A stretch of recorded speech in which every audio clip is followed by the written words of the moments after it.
Full ultrasound report जोगु शिशु मृत मां गुरुतर घटना को नहीं रास्ता अवरोध उत्तेजना को दृष्टि रखी पुलिस मुतयन होती।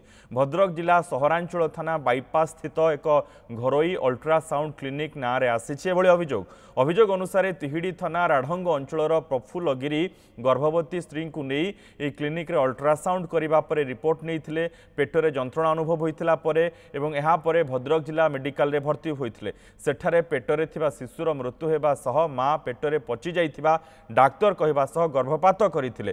तेबे मृत शिशुटी एक पुत्र संतान होइथिबा जणा पड़िथिला। एबे उत्त्यक्त लोके भद्रक चांदबाली राजपथर बाईपास रे टायर जाली रास्ता अवरोध करिसंती। सेठारे पुलिस फोर्स मुतयन होइछंती।